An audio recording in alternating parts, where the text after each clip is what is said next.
ჩვენს პირველ სტუმარს ინიციატივა ჯერ საქართველოს ანალიტიკოსი ნიკოლოზ ხატიაშვილი იმყოფება ჩვენთან ერთად. გამარჯობა ბატონ ნიკოლოზ და მადლობა რომ გვესწრებით. მოგესალმებით, მადლობა მოწვევისთვის. ბატონ ნიკოლოზ, გუშინ 26 მაისი იყო ერთი მხრივ დამოუკიდებლობის, მეორე მხრივ კი პროტესტის დღე, ამიტომ მოდით შევაფასოთ, დავიწყოთ იმ ყველაფრის შეფასება, რაც გუშინ ნახეთ და მოვისმინეთ. ჯერ დღის პირველ ნახევარში ზეიმის, ხოლო შემდეგ უკვე დღის მეორე ნახევარში საპროტესტო აქციის ფარგლებში, პირველ რიგში კი 26 მაისი როგორც დამოუკიდებლობის დღე. უამრავი განცხადება მოვისმინეთ გუშინ, მათ შორის თავად ხელისუფლების პირველი პირების მხრიდან, რომ დამოუკიდებლობის 35 წლის თავზე სახელმწიფო დამოუკიდებლობა ისევ საფრთხეშია, რომ ისევ გავდივართ მოსეს 40 წლიან გზას, მაგალითად ეს იყო უშუალოდ ირაკლი ყობახიძის შეფასება, ამიტომ უპირველესად მინდა რომ ვისაუბროთ იმაზე, რა არის ის მთავარი გამოწვევები, რის გამოც ფიქრობთ, რომ ჩვენი ქვეყნის დამოუკიდებლობა ისევ საფრთხის ქვეშაა. 3 ათეული და მეტი წლის თავზე. აი რატომ გვაქვს განცდა, რა არის ამის მიზეზები, რომ სახელმწიფო დამოუკიდებლობა კვლავ აღსადგენია? დიახ, ნამდვილად გუშინდელი დღე იყო ძალიან მნიშვნელოვანი ჩვენი ქვეყნისთვის, მინდა ვისარგებლო შემთხვევით და ჩვენი გუნდის სახელით კიდევ ერთხელ მივულოცო ქართულ მოსახლეობას გუშინდელი დღე. ნამდვილად ეს დღე მნიშვნელოვანი არის და ძალიან ძვირფასია ჩვენთვის, რადგან არაერთმა თაობამ, ზოგიერთმა საკუთარი სიცოცხლის ფასადაც კი მოგვიტანა დამოუკიდებლობა. მაგრამ ამავდროულად ამ დღეს უნდა შევხვდეთ როგორც გარკვეულ შეხსენებას, რომ ჯერ კიდევ ჩვენ ვართ გარკვეულ ბრძოლაში და დამოუკიდებლობის მოპოვება არ არის მხოლოდ საკმარისი, მას სჭირდება განვითარება, მას სჭირდება დაცვა და ყოველთვის უნდა გადაიდგეს ესეთი ნაბიჯები, რომელიც ხელშეუწყობს ამის სტაბილურობას. 90-იანი წლების დასაწყისიდან ხო ანუ ჩვენ სულ ყურებდით ამ ბრძოლას. გარკვეულწილად მოჯადოებულ წრეზეც ტრიალებდით, როდესაც სხვადასხვა პროცესი მიმდინარეობდა საქართველოში, თუმცა საბოლოოდ ჯერ კიდევ ჩვენ ვერ ჩამოვყალიბდით, რასაც ქვია ერთ სახელმწიფოდ, რაც არის ჩვენის საბოლოო მიზანი. ჩვენ გამოვედით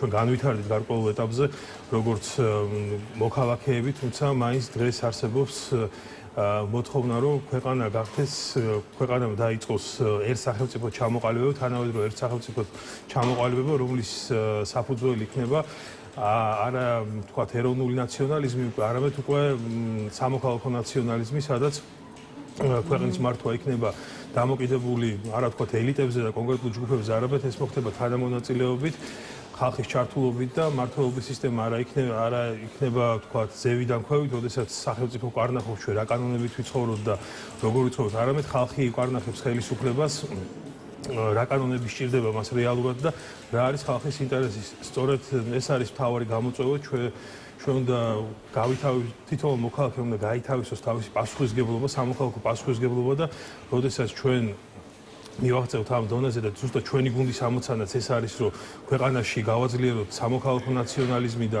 ჩამოვაყალიბოთ საქართველოს ძლიერ ერთ სახელმწიფოდ, რომელიც კონკურენციას გაუწევს ქვეყნებს როგორც გლობალურად, ასევე რეგიონში.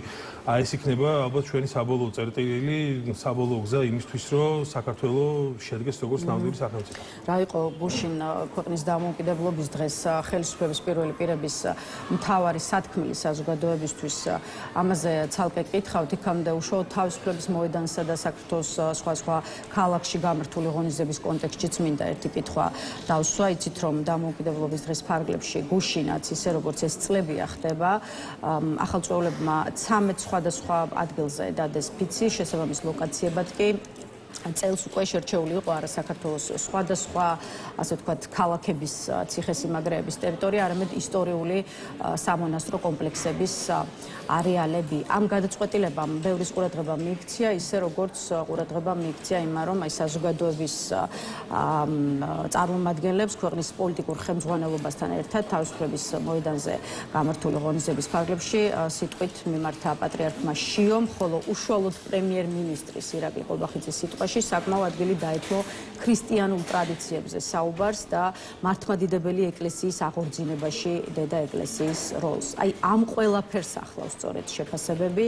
რომ საქართველოს დამოუკიდებლობის დღე რელიგიურ დღესასწაულად აქციეს. აი თქვენ რა სიტყვით ამ გარემოებებზე? თქვენ თუ მოგეჩვენათ ჭარბად უშინდელ ღონისძიებაზე საეკლესიო დეტალები და თუ კი ასია, რა დატვირთვა უნდა გქონდეს ამას თქვენი აზრით? იცით რა, ზოგადად ქრისტიანობა ნამდვილად ახლა არის ჩვენი ქვეყნის რელიგია, ქრისტიანობაზე მრავალი საუკუნის განმავლობაში იდგა საქართველოს და სწორედ ის, რომ ჩვენ ვართ დასავლური ცივილიზაციის ნაწილი და მივსწავლით ევროკავშირისკენ და გვინდა დავბრუნდეთ ჩვენს ისტორიულ ადგილას, ამის ერთ-ერთი განმაპირობებელი ფაქტორი არის ის, რომ ჩვენ ვართ ქრისტიანები, რადგან დასავლეთი ძირითადად ქრისტიანულ რელიგიაზე დგას და ასე შემდეგ. თუმცა ყოველთვის ჩვენ უნდა გვახსოვდეს, რომ რელიგია და პოლიტიკა უნდა გაიმიჯნოს ერთმანეთთან და არ უნდა იქნას გამოყენებული რელიგია რაღაც კონკრეტული პოლიტიკური მიზნებისთვის.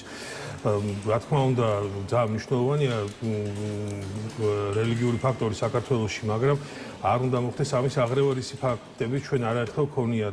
მე არ გამოვირცხავ შესაძლოა სწორედ ეს რაღაც კონკრეტული რაღაც პროპაგანდისტვის იქნეს გამოყენებული, როგორც ეს ადრეც ყოფილა, მაგრამ მე ვფიქრობ, რომ რა თქმა უნდა უმნიშვნელოვანესია ჩვენი ქრისტიანული ტრადიციები, ჩვენი ქრისტიანული რელიგია, რაც დასავლეთის დასავლური ცივილიზაციის ნაწილად ხდის, მაგრამ ეს არ უნდა იყოს რაღაც მოქცეული პოლიტიკურ ჩარჩოში და გამოყენებული იქნეს რაღაც კონკრეტული პოლიტიკური მიზნებისთვის.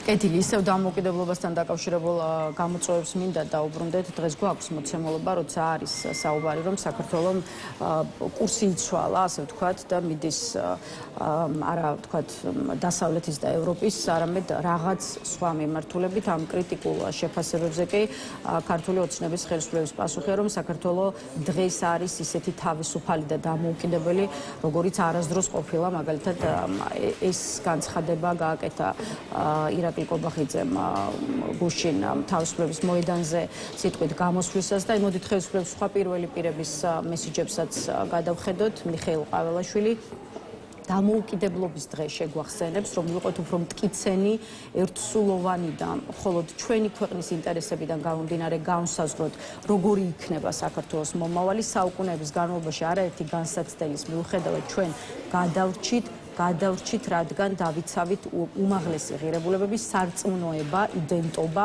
ტრადიციები და არ დავთმეთ მშობლიური ენაო, ეს თქვა მიხეილ ყაველაშვილმა და შალვა პაპუაშვილის სიტყვიდანაც მოყია ამონარიდი. 35 წელია დამოუკიდებლად ქცევის ეკლიან გზას გავდივარ, ზოგიერთ დღესაც სურს მათ წესებს მიუყვეთ და საკუთარზე უარი ვთქვათ.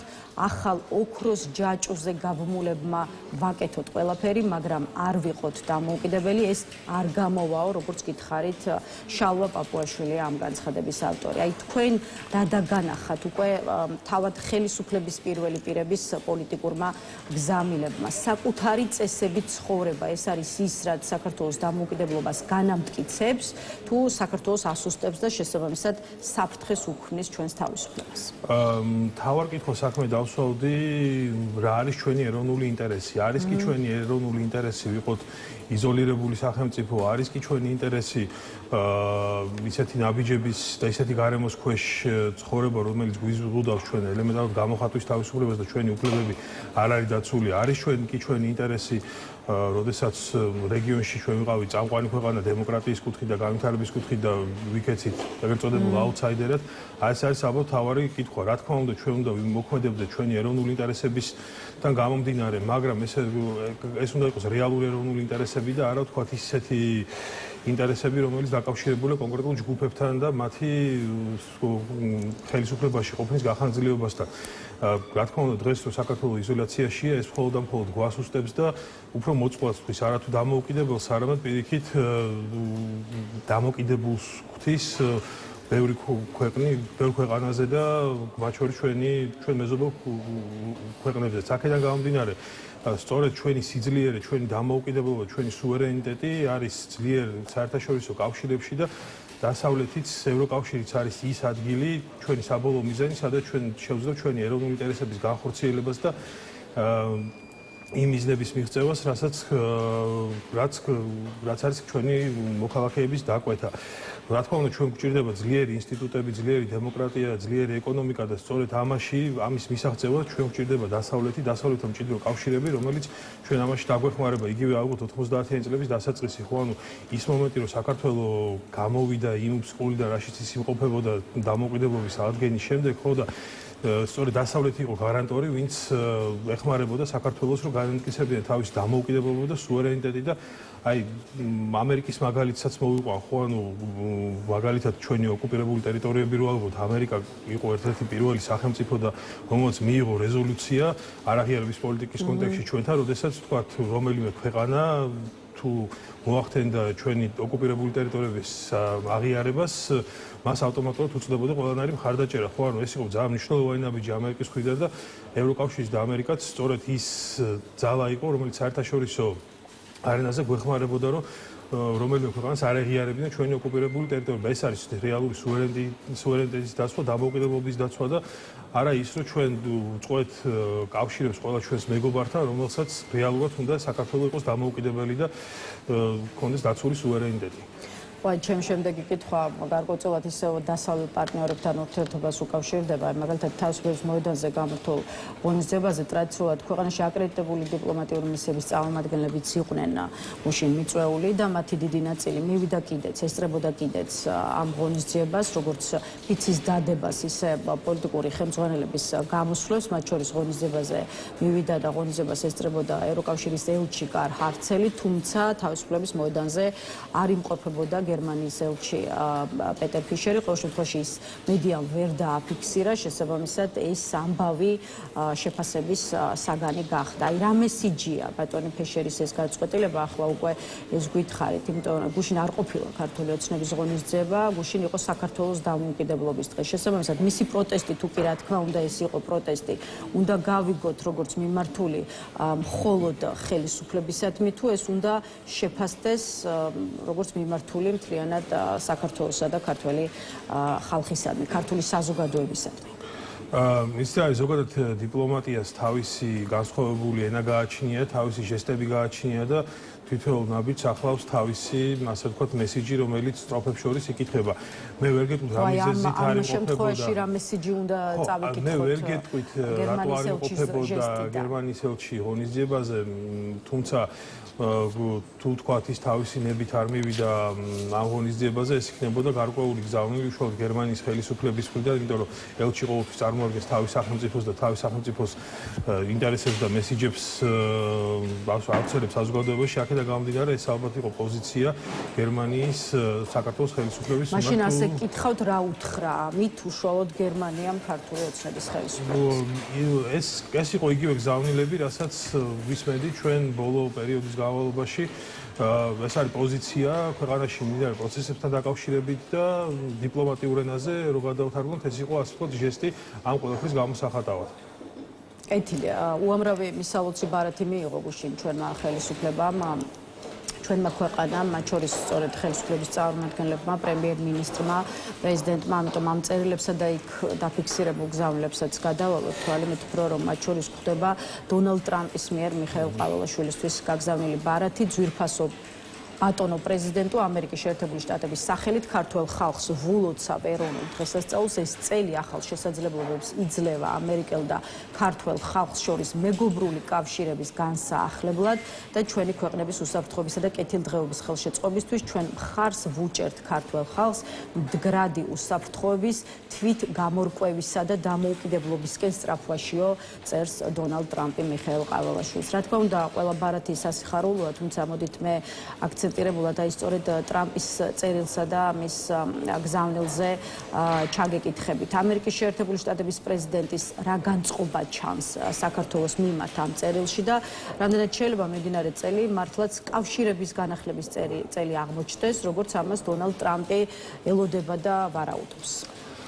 ზოგადად საქართველოსა და ამერიკას შორის ურთიერთობების ადგენა და იმ ნიშნულზე დაბრუნება რა ნიშნული ჩვენ გქონდა, ეს არის რა თქმა უნდა ჩვენი ეროვნული ინტერესი და ჩვენი ეროვნული უსაფრთხოების საკითხი. ბუნებრივია საქართველოს მიმართ ამერიკის შეერთებული შტატების მხრიდან არსებობს დიდი ინტერესი, ეს გამოხატული იყო 90-იანების დასაწყისიდან, როდესაც საქართველოს მიმართ ყოველწლიურად იზრდებოდა მხარდაჭერა, მათ შორის ფინანსური დახმარება და მატერიალური. რა თქმა უნდა, ამერიკის შეერთებული შტატების დღემდე გააჩნია თავისი ეროვნული ინტერესები საქართველოს მიმართ და მას არ უნდა საქართველოს ბოლომდე დაკარგვა. შესაბამისად, ამ მესიჯის რა თქმა უნდა განწყობები დადებითია ქართული ხალხის მიმართ. ისიც უნდა გავითვალისწინოთ, რომ ზოგადად ასეთი ტიპის მილოცვები თითქმის ყველა ქვეყანაში იგზავნება ხოლმე, ეს არის გარკვეული პროტოკოლის ნაწილი. მაგრამ თუ გავითვალისწინებთ ასევე ვიზიტებს საქართველოში ბოლო დროს განხორციელებულს, იკვეთება გარკვეული ტენდენცია, რომ ურთიერთობები გარკვეულწილად აღდგეს, თუმცა ეს არ ნიშნავს იმას, რომ ეს ურთიერთობები დაუბრუნდება იმ ნიშნულს, რა ნიშნულიც იყო სიტყვაზე 2023 წელს და ის აღდგება სტრატეგიული პარტნიორობა, რომელიც იყო დაფუძნებული ღირებულებებზე, იდეოლოგიაზე და ურთიერთმხარდაჭერაზე, შესაბამისად იმ ურთიერთობების აღდგები თუ არა, ბევრი კითხვა არსებობს, თუმცა რაღაც დონეზე არ გამოუცხობ კომუნიკაციას და ურთიერთობების დათოვას, თუმცა ეს არ იქნება ის, რაც რეალურად საქართველოს და ამერიკას შორის იყო წლების განმავლობაში. ტრამპის გარდა მარკო რუბიომაც მოგველოცა გუშინ დამოუკიდებლობის დღე და სხვათა შორის ცოტა სხვა კითხვები გააჩინა მარკო რუბიოს განცხადებამ. მან ტრამპისგან განსხვავებით საქართველოს ხელისუფლების პირებს კი არ გამოუგზავნა, თქვათ, მისაოცი წერილი, არამედ ეს წერილი სახელმწიფო დეპარტამენტის ვებგვერდზე გამოაქვეყნა, ისე როგორც ტრამპისგან განსხვავებით საქართველოს ხელისუფლებას კი არ მიმართავს, არამედ მიმართავს და 26 მაისს ულოცავს უშუალოდ ქართულ ხალხს და იმოდით მოკლე ამონარიდი ამ წერილიდანაც გავაცნოთ მაყურებლებს. ვულოცავ ქართულ ხალხს ეროვნულ დღეს, მიმდინარე წელი ახალ შესაძლებლობებს იძლევა ამერიკელ და ქართულ ხალხებს შორის მეგობრული კავშირების კიდევ უფრო გასაღრმავებლადო აცხადებს მარკო რუბიო. იმან რუბიო არ ახსენებს საქართველოს მთავრობას და ხელისუფლებას, ბევრი კითხვა გააჩინა, თუმცა მოგვიანებით რუბიოს წერილი მაინც ტრამპის ბარათმა გადაფარა. თუმცა ამის მიუხედავად მაინც მინდა გკითხოთ, უშუალოდ რუბიოს წერილში რა გზავნილები უნდა დავინახოთ და რას შეიძლება ნიშნავდეს ის, რომ მისი მიმართვის ადრესატი არის არა მთავრობა საქართველოს, არამედ ქართველი ხალხი. ზოგადად პრეზიდენტებზე საუბრისას ეს აპრობირებული პრაქტიკა არის, როდესაც პრეზიდენტს ულოცავს ხოლმე ასეთი ტიპის დღესასწაულებს. აქაც იკვეთება გარკვეული ტენდენცია და სურვილი იმისა, რომ აღდგეს საქართველოსთან ურთიერთობები და რაღაც დონეზე დაიწყოს კომუნიკაცია ისევ და ისევ ამერიკის და საქართველოს ინტერესებიდან გამომდინარე, თუმცა ამ წერილში მე არ განვასხვავებდი მაგას, რომ თქვათ რახანს ხელისუფლებას არ მიულოც, ანუ აქ უკვე რაღაც გარკვეული როგორ ვთქვათ ტექნიკური საკითხი არის, იმიტომ რომ ჩვენ გვინახავს სხვა ქვეყნების მიმართაც ამერიკის სახელმწიფო დეპარტამენტის განცხადებები და არა წერილები. აქედან გამომდინარე მე ვფიქრობ, რომ ამაზე დიდი ყურადღების მიქცევა არ არის ტექნიკურ მხარეზე, აქ თავარი მაინც ვიტყოდი, რომ შინაარსი არის, რა პოზიცია აქვს ამერიკის შეერთებულ შტატებს და ხოთ რა მოლოდინი შეიძლება კონდეს წელს ამერიკა-საქართველოს ურთიერთობებში და კიდევ ერთხელ ვიმეორებ, რომ არ არის გამორიცხული, რომ გარკვეული ნაბიჯები გადაიდგა სამკუთხედი, თუმცა კიდევ ერთხელ გავიმეორებ, რომ ამერიკისთვის მნიშვნელოვანია თავისი ქმედებებისთვის ქვეყანაში იყოს პოლიტიკური სტაბილურობა, რაც დღეს საქართველოში არ არის და სწორედ ეს არის ერთ-ერთი დამოუკიდებელი ფაქტორი, რატომაც ფერხდება ჩვენი ურთიერთობების აღდგენა. ეს პოლიტიკური არასტაბილურობა დაკავშირებული ქვეყანაში მიმდინარე პროცესებთან და შესაბამისად სანამ ეს პროცესები არ გადაიჭრება, ურთიერთობების სრული გადატვირთვა ვფიქრობ, რომ კითხვის ნიშნის ქვეშ იქნება. ხო, რაც შეეხება გლობალურ ჭრილში ურთიერთობებს, აი მარკო რუბიო ვახსენეთ და რადგან სახელმწიფო მდივანი ვახსენეთ, აუცილებლად უნდა გკითხოთ სომხეთში მის ვიზიტზეც, რომელიც გუშინ შედგა. ვიზიტი ხანმოკლე იყო და ფაქტობრივად აეროპორტის ტერიტორიას არ გაცდენია, თუმცა რა თქმა უნდა ეს მის მნიშვნელობას არ აკნინებს და მთავარია ის, რაც მოხდა. სახელმწიფო მდივანი ერევნის აეროპორტში საგარეო საქმეთა ქვეყნის, მასპინძელი ქვეყნის საგარეო საქმეთა მინისტრს შეხვდა და სომხეთთან ყოვლის მომცველი სტრატეგიული პარტნიორობის ქარტია გააფორმა. ამას მოჰყვა მარკო რუბიოს განცხადებები, მათ შორის არის ტრამპის გზის შესახებ სახელმწიფო მდივნის შეფასებით ეს პროექტი სომხეთსაც და ამავე დროს მთლიანად კავკასიის რეგიონს უხსნის გზას მშვიდობისკენ. აი შეაფასეთ ის, რაც ფაქტობრივად საქართველოს ყურის ძირთან ხდება, რაც აჩვენებს ვიცე-პრეზიდენტის შემდეგ ახლა უკვე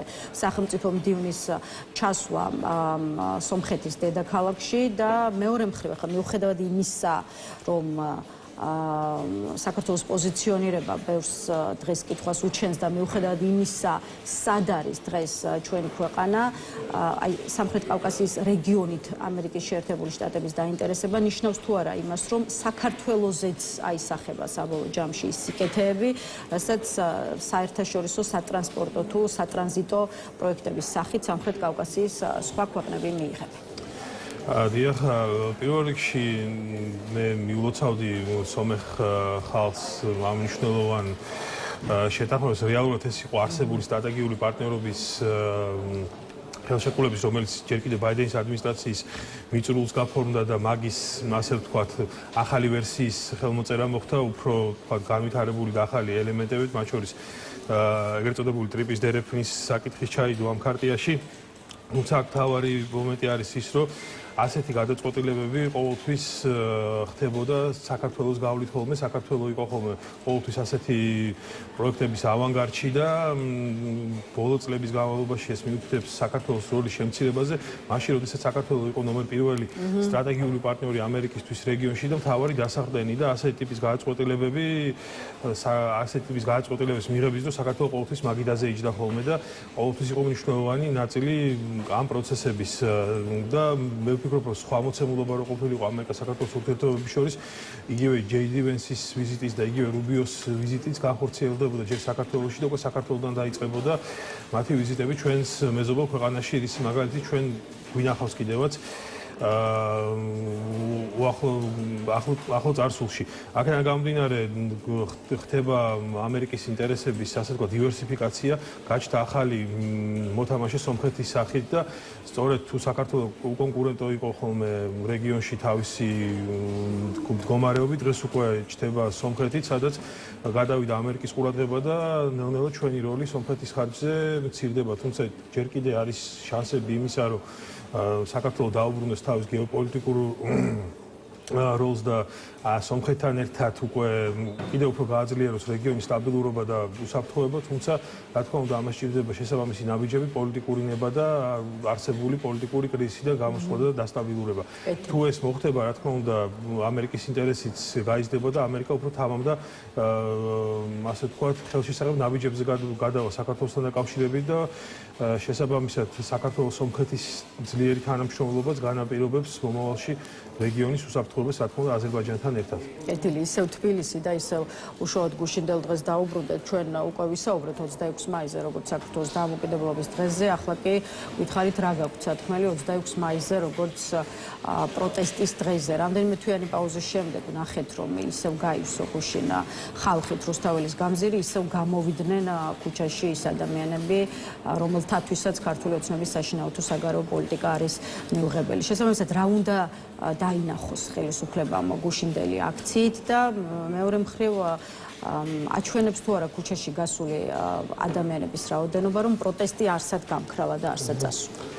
იცით რა არის ზოგადად როდესაც ჩვენ საუბრობთ პროტესტზე, ყოველდღე რახან არ არის გადავსებული რუსთაველის ქუჩები ხალხით, ეს არ ნიშნავს, რომ ქვეყანაში არ არსებობს პროტესტი.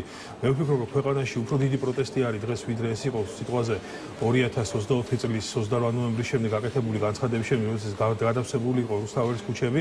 პროტესტი ნამდვილად არ გავქრა, უბრალოდ პროტესტმა სხვა სახე მიიღო. გუში რა თქმა უნდა ეს იყო კიდევ ერთი მუხტის გამოხატულება ხალხის მხრიდან, რომ პროტესტი ჯერ კიდევ არსებობს, თუმცა მთავარი არის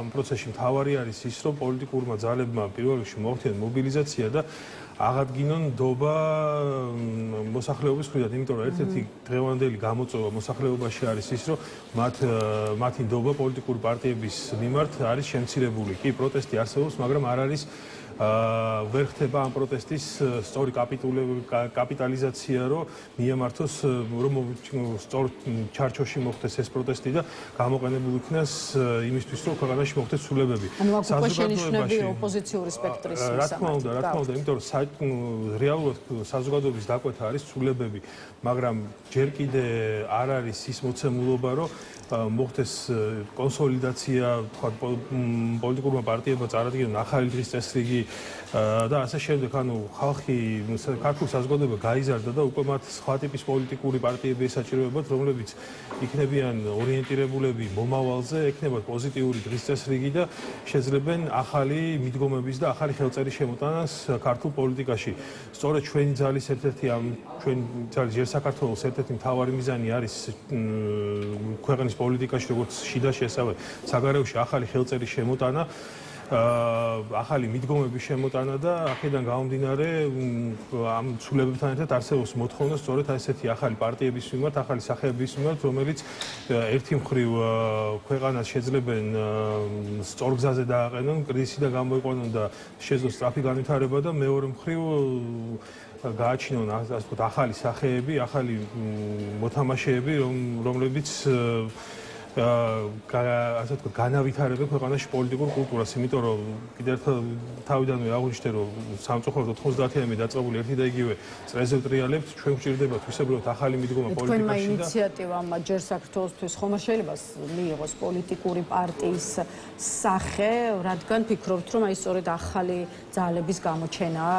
გამოსავალი და ხელისუფლების მოქმედი ხელისუფლების დამარცხების რეალური გზა ქართულ პოლიტიკაში. სწორედ აი ბოლო 9 თვის განმავლობაში ჩვენ მუშაობდით იმისთვის, რომ გარკვეული ჩვენი დღის წესრიგი შემოგვეტანა ქართულ პოლიტიკაში და ახლა თქვენ სწორედ აღნიშნეთ, ჩვენ მუშაობთ იმაზე, რომ ჩამოყალიბდეთ პოლიტიკურ პარტიად მომავალში გეგმავ წვრილობას და რა თქმა უნდა ჩვენი საბოლოო მიზანი არის პოლიტიკურ პარტიად გადაკეთება და საზოგადოებისთვის ახალი პოლიტიკური დღის წესრიგის, ახალი პოლიტიკური ხელწერის შემოტანა და ჩვენი ასე ვთქვათ წვლილი შეტანა ზოგადად საქართველოში პოლიტიკური კულტურის დახვეწაში და განვითარებაში, რაც უკვე საჭირო არის და რეალურად მოთხოვნა ახალ დღის წესრიგს რაც შეეხება, რასაც დღეს მოქმედ ოპოზიციურ პარტიებს უწუნებთ.